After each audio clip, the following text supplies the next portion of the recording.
What's going on, YouTube? It's OCK, also known as Alvin the Director, and I'm back again with another video. Today's video is going to be about student leadership at OCS. Alright, so student leadership at OCS is kind of similar to basic training in the sense that you'll always have a peer that is in a leadership position, but it's a little different in the sense that you're assigned a lot more responsibilities. So I mentioned it in a video earlier about OCS when I kind of explained like the roles of student leadership here and how everything operates. So I'll just go ahead and I'll break that down a little bit further. So everything here is student led. Everything is completely student led. You have your cadre that kind of supervises you and gives you instruction on what to do, but the students kind of take control, and it gives them a chance to develop their own leadership styles, and they can kind of find out what works for them and what doesn't work. So everyone here at OCS, you're going to rotate in a student leadership position, whether that be like a squad leader or team leader. It starts out with your top three, which is going to be your student commander, your student first sergeant, and your student XO. So those three are probably the hardest jobs that you'll have as far as a student leadership position at OCS. Of course, the commander is kind of oversees everything for the week. The first sergeant is the one that actually executes everything, because they're kind of like the NCO of the student leadership for that week, and the XO kind of does like the logistics and everything for the week. So with the student leadership positions, like I kind of said, you'll have it for a week. So some cadre, they'll do it to where you'll know exactly when your week is going to be. In other cadre, they might kind of tell you like the day or two before that, hey, you'll be in this leadership position on Sunday. So we rotate in Bravo Company on Sundays, and to kind of get yourself acquainted with how that leadership position may work, you kind of shadow on that Saturday, and you kind of figure out what to do. But throughout the cycle, when you start watching other people in different positions, you kind of know how everything operates. So after the top three, you have your 4 platoons, and every platoon has their platoon sergeant. The platoon sergeant passes everything down to the squad leader. The squad leaders then pass everything down to your team leaders, and your team leaders are expected to pass those orders down to everyone else that is not in a leadership position. So it's pretty standard, just like the regular army. You'll have your 4 squads, then 4 platoons, and the 4 platoons make up a company. So that's just kind of how the student leadership is kind of ran, and that's the hierarchy of everything. So to kind of go into detail a little bit as far as the platoon sergeant, you have a pretty important role as well. Your main job is just making sure that your platoon has all the information that they need, that everything that's been passed down from the top three, especially that first sergeant will be putting out a lot of information, and it's up to you to relay that information back to your platoon. So you have a very, very important role, and timing is crucial.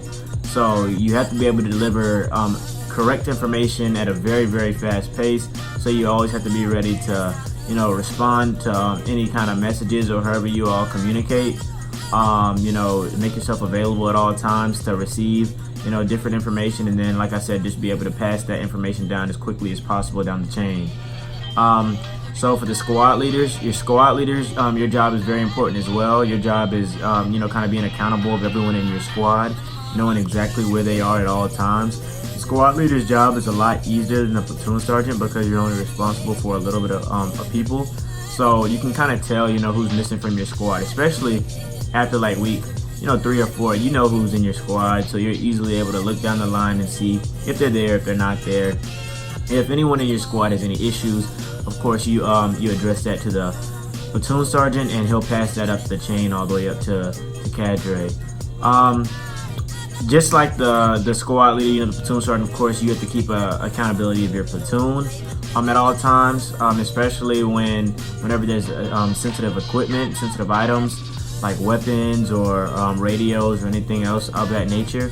You're responsible for that at all times. So between the squad leader and the platoon sergeant, you have to make sure that you have accountability of everything and all personnel at all times. The team leaders, your responsibility, it's very, very simple. It's not an actual graded position. But your job is just to kind of check on your 2 to 3 squad members and make sure that they have everything that they need for the day, like all their inspectables, make sure that camelback is full at all times, and then your squad leader may ask you to do small tasks here or there, just to make his or her job a little bit easier. As far as everyone else that isn't in a leadership position that week, your job is just to pay attention and receive all the information that you can, and just execute. I mean, your job's really, really easy. With student leadership, so like I said, you'll have your week that you'll be in student leadership, whether that be a squad leader, a platoon sergeant, the commander, XO, or the first sergeant, and those leadership positions will be graded. So the graded portion of your platoon leadership, it'll just be a reflection of your leadership for the week, as cadre see fit. It's pretty fair. So if you do a great job, then you'll get a great score. And student leadership positions, they also reflect on your OML. So if you do a really, really good job, it'll help you out a lot on your OML. And if you do a not so good job, then it'll kind of hurt you on the OML. But going in, especially if you made it this far in the OCS, you should be somewhat capable of being a good leader. So for the most part, everyone in our company, they've done fairly well with their student leadership. So I'm confident that moving forward, all other cycles will be pretty similar in that sense. But for those who don't do as good at student leadership, it gives you a chance to kind of figure out who you are as a leader and figure out what works for you, and what doesn't work. So when you do get to your actual unit, you'll kind of have an idea of how you want to lead your platoon, because that's what you're here for at the end of the day, is kind of develop yourself. So if you don't do as good, don't beat yourself up about it. Just kind of learn, like I said, what works and what doesn't work, and figure out what can help you. Ask a lot of questions.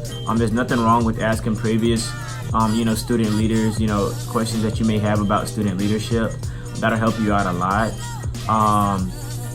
You can also talk to the cadre, after your first couple of days in a student leadership position. You can kind of ask them, how they think you've been doing so far, and maybe areas of improvement. And you can easily improve throughout the week. The first couple of days you might be a little bit shaky because you might be a little nervous, or you might still be learning exactly what you need to do as far as your duties, but you're able to easily pick it up throughout the week, and you're gonna figure out what to do.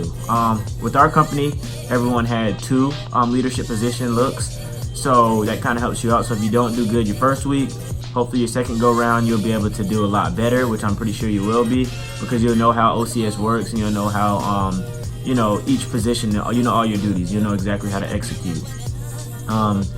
Other than that, that's really everything as far as student leadership at OCS.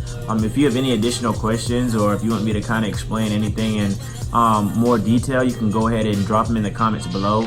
You can also shoot me a DM on Instagram at Alvin the Director. A lot of y'all have been DMing me, and I've been doing the best I can to respond as quickly as possible. So if you have any other questions, you can go ahead and drop them in my DMs. You can follow me on Snapchat at whoischipmunk. You can follow me on Twitter at whoischipmunk. I'm Alvin the Director, and I'm out.